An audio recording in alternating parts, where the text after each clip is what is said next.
எங்க இந்த பொண்ணுக்கு லட்டுனா ரொம்ப இஷ்டம். அந்த லட்டு சாப்பிட்ற பழக்கம் எங்களுக்கு எப்பவுமே இருக்குது. உடனே என் ஃப்ரெண்டு சொல்றா, ஏன்டி ஆல்ரெடி குண்டா இருக்க, எப்ப பார்த்தாலும் லட்டு சாப்பிட்டு சாப்பிட்டு ஏன்டி இவ்வளவு குண்டா இருக்கிற அப்படின்னு சொல்லி இவ்வளவு இது பண்ணிட்டு இருக்கா. அப்புறம் பார்த்தா ஒரு நாள் உங்க வீட்டுல அவங்க மாமா வந்து என்ன பண்றாங்கன்னா, இவளுக்கு வந்து பொண்ணு பார்க்க ஆரம்பிக்கிறாரு. இவனை பார்க்க வரவங்க எல்லாருமே இவ்வளவு வேண்டாம் வேண்டாம்னு சொல்லிடுறாங்க. ஏன்னா இவளோட சைஸை வச்சு எல்லாருமே ஜட்ஜ் பண்ணிடுறாங்க. அப்புறம் ஒரு நாள் ஒருத்த வந்து, நீ பார்க்க ஓகேவா தான் இருக்கேன், எங்க வீட்டுல சொன்னாங்க தான் அனுப்புனேன், ஆனா நீ இப்படி குண்டா இருக்கே, உன்னை எப்படி நான் வெளியெல்லாம் கூட்டு போனேன்னு இவளுக்கு கோவம் வந்து என்ன பண்ணிடுறாங்க, டீ எடுத்து அவன் மூஞ்சில ஊத்திட்டு அங்க வந்து போயிடுறா. அப்புறம் பார்த்து திரும்பி வீட்டுல வந்து இன்னொரு பையனை காமிக்கிறாங்க. அவளுக்கு அவனும் ரொம்ப ஹேண்ட்ஸமா அழகா இருக்கான். நேர்ல வரான். இந்த பொண்ணு இவன் எப்படி நம்மள ஓகே பண்ணுவான்னு யோசிக்கிறா. அப்புறம் அவனும் சொல்றான், எனக்கு ரொம்ப பிடிச்சிருக்கு, நம்ம மேரேஜ் பண்ணிக்கலாமான்னு சொல்றான். இவனுக்கு எப்படி நம்மளுக்கு பிடிச்சிருக்குன்னு யோசிச்சுட்டு அப்புறம் வீட்டுல போய் மெசேஜ் பண்ணா நல்லா பழக ஆரம்பிக்கிறாங்க.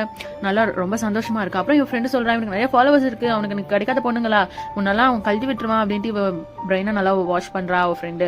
அப்புறம் ஒரு நாள் வெளியே போயிட்டு இருக்கும்போது என்ன ஆகுதுன்னு பாத்தீங்கன்னா, இவ பாரு தவளை மாதிரி ட்ரெஸ் போட்டிருக்கான்னு சொல்லி இவளை ரொம்ப சுத்தி இருக்கவங்க கேலி பண்றாங்க. அது கூட அவன் கேர் பண்ணாம இவன் வா வண்டியில ஏறி உட்காருன்றான். இவ குள்ளமா இருக்கிறதுனால அந்த வண்டியில ஏறி உட்காரத்துக்கு கூட ரொம்ப யோசிக்கிறா. அதுக்கும் எல்லாருமே கேலி பண்றாங்க. இவ வீட்டை யோசிச்சுட்டு உட்காந்துட்டு இருக்கும்போது, வா அவங்க அம்மா லஞ்ச் போலாம் அப்படின்னு சொல்றாங்க. உன்னாலதான் நான் இப்படி சாப்பிட்டு சாப்பிட்டு குண்டா இருக்கிறேன், நீதான் எனக்கு எடுத்து வச்சிருக்கேன், எனக்கு ரொம்ப அசிங்கமா இருக்குன்னு சொல்லி அழுவுறா. அப்புறம் ஒரு நாள் பார்த்தா ஜிம்முக்கு போறா, வெயிட் லாஸ் பண்றா, இவளுக்கு பிடிச்ச சாப்பாடு எல்லாத்தையும் கட் பண்ண ஸ்டார்ட் பண்றா.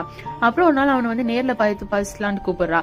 அப்புறம் அவனும் வந்து இந்த மாதிரி நான் குண்டா இருக்கிறேன், நான் உங்களுக்கு செட் ஆக மாட்டேன்னு சொல்றா. அதுக்கு உடனே அவன் சொல்றான், நீ குண்டா இருந்தா எனக்கு என்ன, நீ ஒல்லியா இருந்தா எனக்கு என்ன, எனக்கு உன் மனசை பார்த்து தான் நான் உனக்கு கிட்ட பழக ஆரம்பிச்சேன். குண்டா இருக்கிறதுலாம் ஒரு விஷயமே இல்லை, குண்டாவது இன்னைக்கு நான் ஆகலாம், நாளைக்கு ஒல்லியா கூட ஆகலாம், அதை பத்தி நீ கவலைப்படாத, எனக்கு நீனா உனக்கு ரொம்ப பிடிக்கும்னு சொல்லிட்டு உடனே அவன் சொன்னதை பார்த்து ரொம்ப அழுவ ஆரம்பிக்கிறா. அப்புறம் நீ தான் எனக்கு எல்லாமே சொல்லிட்டு அவங்க ரெண்டு பேரும் என்ன பண்றாங்கன்னா மனசு விட்டு பேசி ஒன்னாயிடுறாங்க. இவ்வளவு அவனை அழுதுகிட்டே திடீர்னு என்ன பண்றாங்கன்னா கட்டி பிடிச்சிடுறாங்க. அப்புறம் இவங்களுக்கு மேரேஜ் டேட்டை ஃபிக்ஸ் பண்ணி ரெண்டு பேரும் ரொம்ப சந்தோஷமா இருக்காங்க. லைக் பண்ணுங்க, ஷேர் பண்ணுங்க, கமெண்ட்